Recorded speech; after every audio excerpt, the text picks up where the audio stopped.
Bueno, buenos días a todos, colegas, amigos. Para mí esto es un evento extraordinariamente importante porque pues, todo eso que se ha hablado me ha tocado vivirlo personalmente, desde los inicios hasta ahora este festejo de 50 años, ¿no?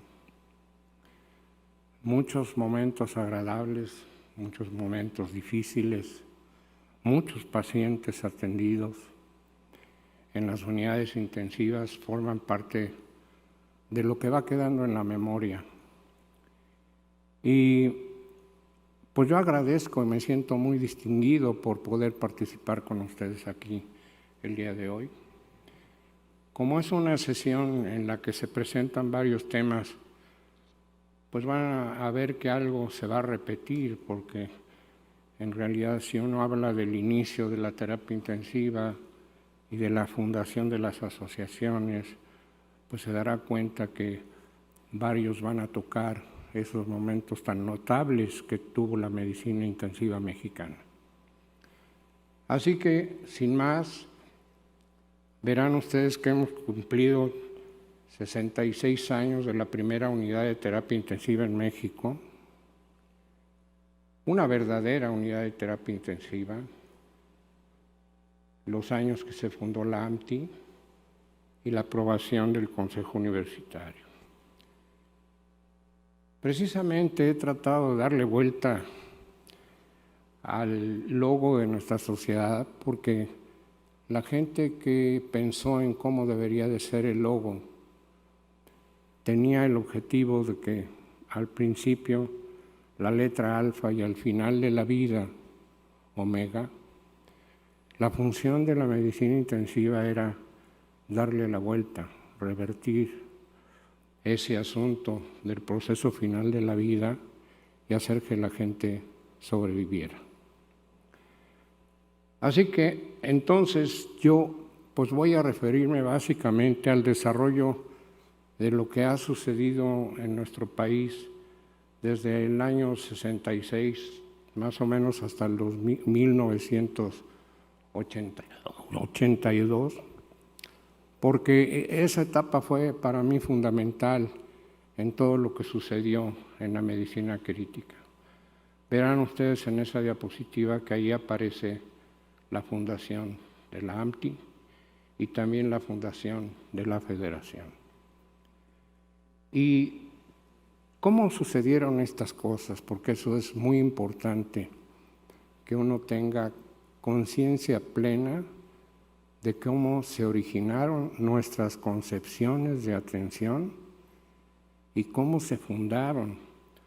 Fundamentalmente, entonces me voy a referir a estos acontecimientos que ustedes ven en estos círculos, que para mí en esta charla es la parte sustancial y más importante. ¿Cómo nació esto?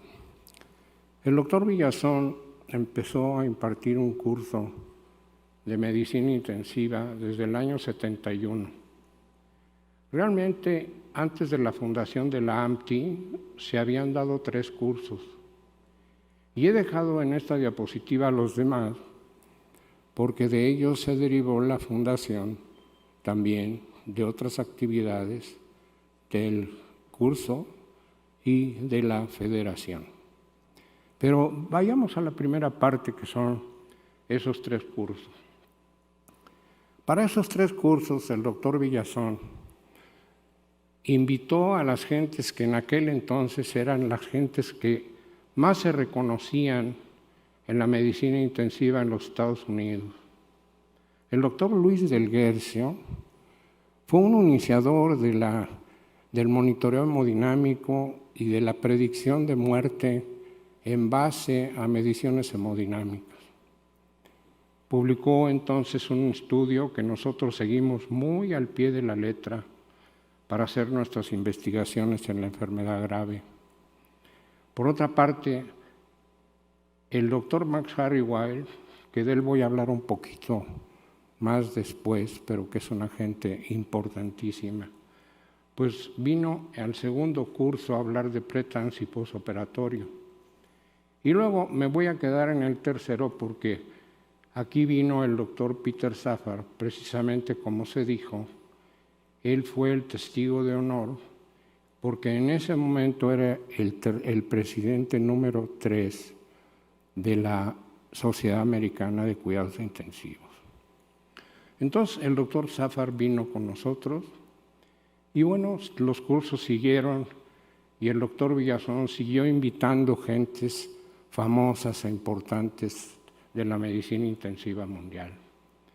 Este libro de cuidados intensivos para mí fue muy significativo porque se publicó exactamente antes de la fundación de la AMTI y que tenía un enfoque en la fisiología y la fisiopatología integral del enfermo grave y era muy importante y fue por toda Latinoamérica, por España y por muchos lugares y tuvo un reconocimiento muy especial.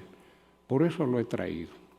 Así que los invitados a estos cursos, en orden cronológico, ustedes ven ahí primero a Del Guercio, después a Weil y después al profesor Peter Safar, que entonces era jefe del Departamento de Anestesiología de un hospital universitario en Pittsburgh.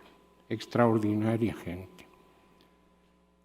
Estos tres líderes entonces fueron una de las razones por las que el doctor Villazón pensó tanto en que para atender enfermos graves, muy graves, se necesitaría recurrir a los conocimientos que había en la época y a la gente de mayor prestigio.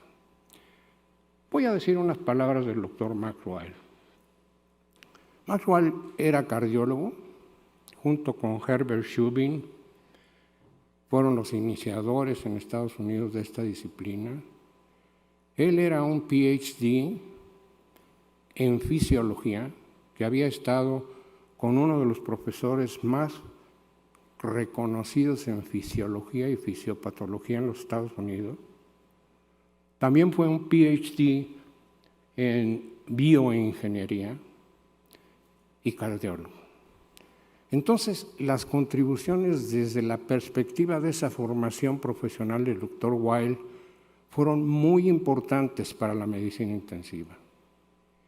Y por el otro lado, Peter Safar se dedicó en gran parte a la reanimación, pero también él tomó en cuenta el trauma y que la asistencia del enfermo grave se iniciaba desde el lugar donde ocurría un accidente y pasaba al servicio de urgencias, a la unidad intensiva y después salía de ahí si es que resultaba vivo.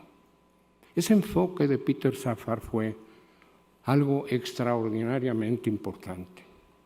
Y por el otro lado, el doctor William Shoemaker, que publicó muchas cosas, él era cirujano, y ahí ven ustedes el origen de varias disciplinas, interdisciplinas de la medicina intensiva, porque de ellos, el doctor Shoemaker se dedicó fundamentalmente al trauma grave en los Estados Unidos. Así que de ahí hubo desarrollos muy importantes en la unión de esto.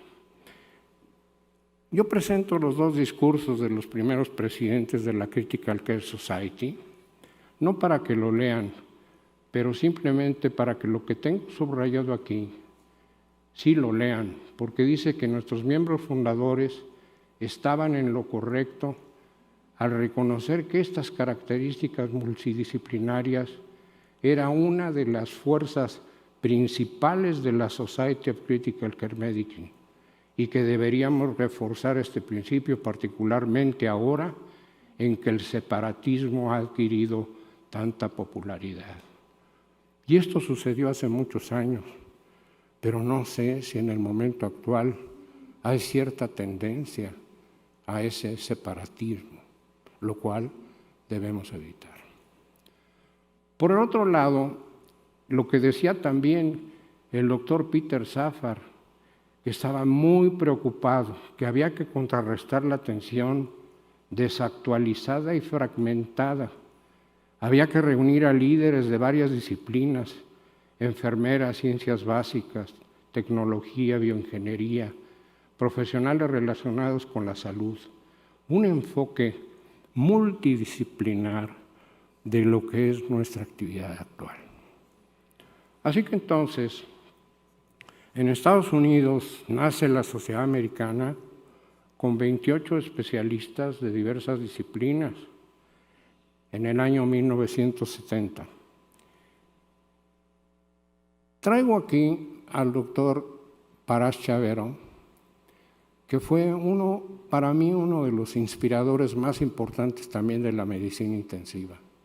Un cardiólogo dedicado en vida plena a la cardiología, que fue del que primero pensó en la creación de la primera unidad coronaria de la Sala 4. Nacho recordará nuestras experiencias vividas ahí en esos inicios tan fantásticos, con pacientes cardiológicos monitorizados desde todo punto de vista. Pero él fue una gente extraordinaria, súper bien preparada, y para mí fue inspirador de muchas cosas.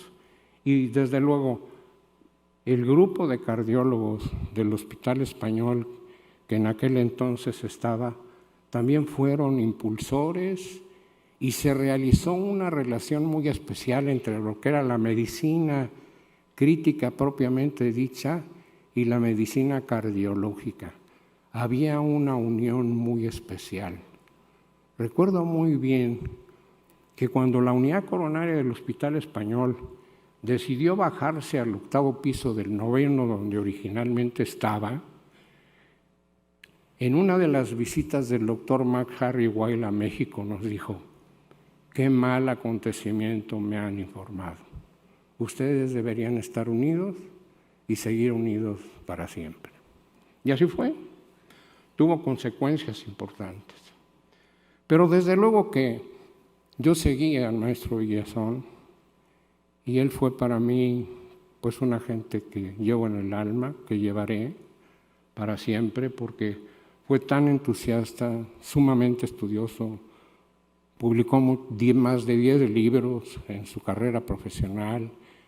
Abrió la Academia Nacional de Medicina, de Cirugía, a los sillones de nuestra especialidad. Realmente fue una gente que se movió muchísimo y gracias a él que pudo hacer aquello.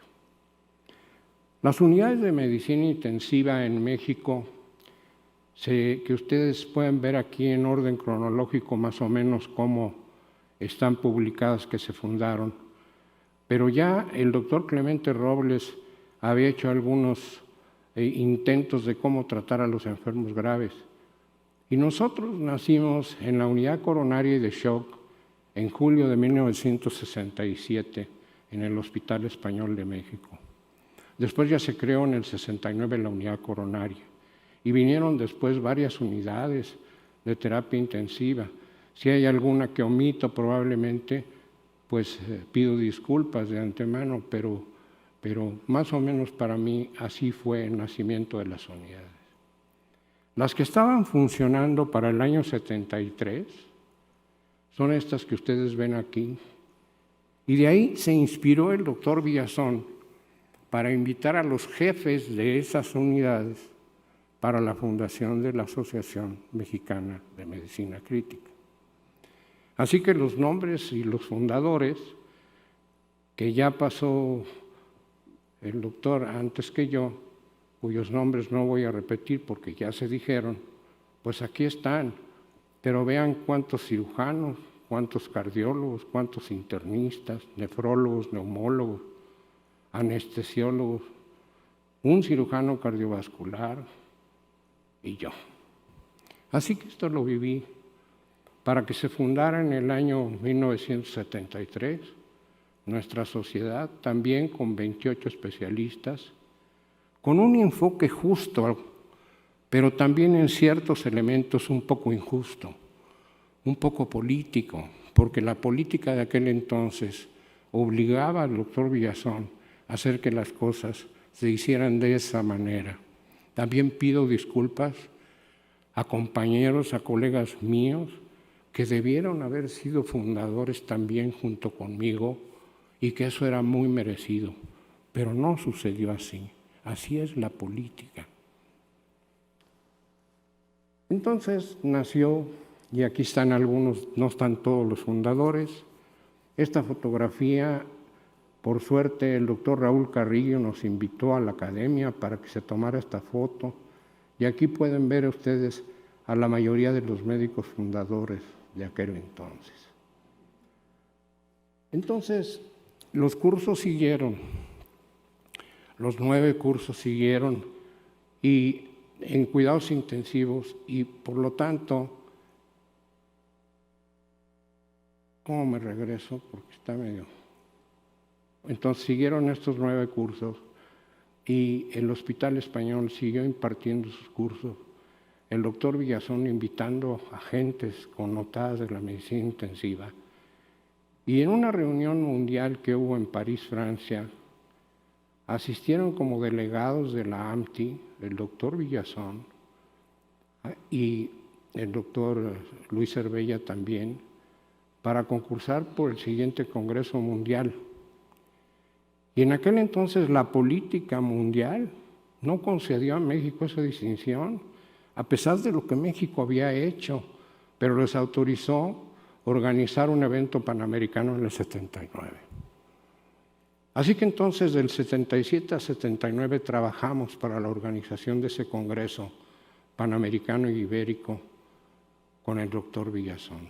Aquí están gentes como Alan Gilson, Oki Grenvik, el doctor Villazón, el doctor Simón Burten, iniciador de la medición por calorimetría indirecta de la nutrición artificial de Israel, una gente excepcional también, y gentes de Canadá y de otros lugares del mundo.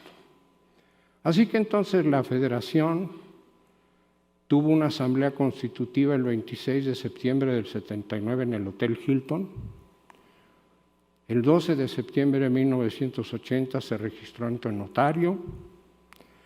Los países representantes eran Argentina, Bolivia, Brasil, Canadá, Colombia, España, Estados Unidos, México, Perú, Portugal y Venezuela.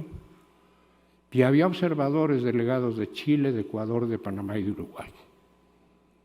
Se aprovechó entonces el Congreso Panamericano para ahí crear la Federación Panamericana.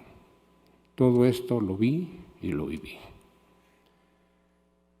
Después, este es el fundamento, el testimonio. Pero vean ustedes qué notable, también en aquel Congreso Panamericano, donde se publicó en la Septa Médica este congreso, seguían participando gentes muy importantes de la medicina intensiva mundial.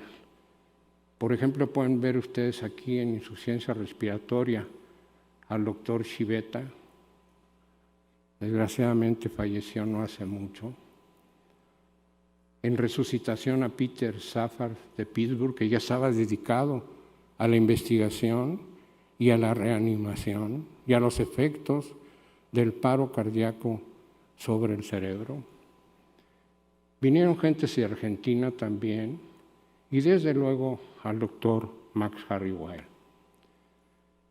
No pretendo que lean esta diapositiva, está muy compleja, pero simplemente quería yo resaltar algunas cosas como, por ejemplo, lo que había sucedido en el uso de corticosteroides en aquella época. Por ejemplo, aquí vean utilidad real de los esteroides en el enfermo grave.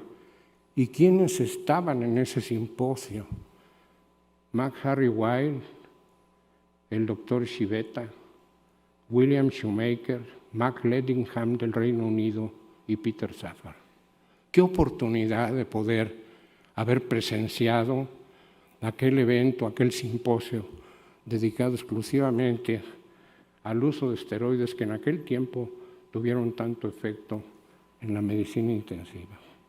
También, como se dijo, en ese congreso hubo una reunión internacional de las enfermeras especializadas en terapia intensiva y se presentaron temas de mucha actualidad y muy importantes. Por ejemplo, estaba la medición del dióxido de carbono como guía durante el tratamiento respiratorio por el doctor Omar Prakash Tolianda, que es el que diseñó el respirador Servo Siemens, nada más y nada menos. Un agente también excepcional. Bueno, durante ese Congreso Panamericano también hubo otro acontecimiento sensacional para mí. Al doctor Villazón se le ocurrió llevarse a la ciudad de Taxco a los que habían asistido al Congreso y se llevó a Gilson, a Lawin de Alemania, Simon Bernstein, Shoemaker, Robert Wright, Mark Harry Weil, Brian Kirk y Maurice Goulon. Y con ellos empezaron a escribir los estatutos para la creación de la Federación Mundial de Medicina Intensiva. Así que fue por iniciativa de México. Ya había en aquel entonces algunos congresos y reuniones en Europa que se habían efectuado en el pasado, pero la verdadera fundación de la Federación Mundial fue en Washington, después de esta notable trabajo del doctor Villazón en Taxco. Yo no fui ahí, así que no puedo decirles qué es lo que pasaría, pero ellos sé que se reunieron y de eso resultó la fundación de la Federación Mundial, de la cual el doctor Villazón fue su primer presidente. Ahí sí asistí a Washington representando a México como delegado de la AMTI, para cuando el doctor Villazón, bajando unas escaleras de aquella reunión que hubo, me dijo: Alfredo, tenemos más trabajo. Me han elegido presidente de la Federación Mundial. En efecto, tuvimos mucho trabajo detrás del doctor Villazón, apoyando todas sus acciones y sus iniciativas, que eran, como ustedes se imaginarán, de mucha responsabilidad, pero también de muchísima exigencia. Y con esto termino. En un homenaje a mi maestro, al doctor Villazón, cuando falleció el doctor Peter Safar, que entonces era profesor distinguido en medicina de resucitación del Centro Safar para la investigación de la investigación, mandó una comunicación, decía: mis asociados, mi familia y yo estamos en shock por la muerte de Alberto Villazón. Él va a trascender en la historia de la medicina crítica como iniciador, líder en México y además con tantas contribuciones a nivel mundial de la medicina crítica. Aunque he tenido la oportunidad de estar con él en su casa, de visitarlo con mis hijos, ser su huésped, conocer a sus hijos, a su esposa, a su familia. Realmente Alberto fue un colega modelo que tocó mi vida, tocó el alma de muchas gentes en este país. Así que muchas gracias por escuchar esta plática.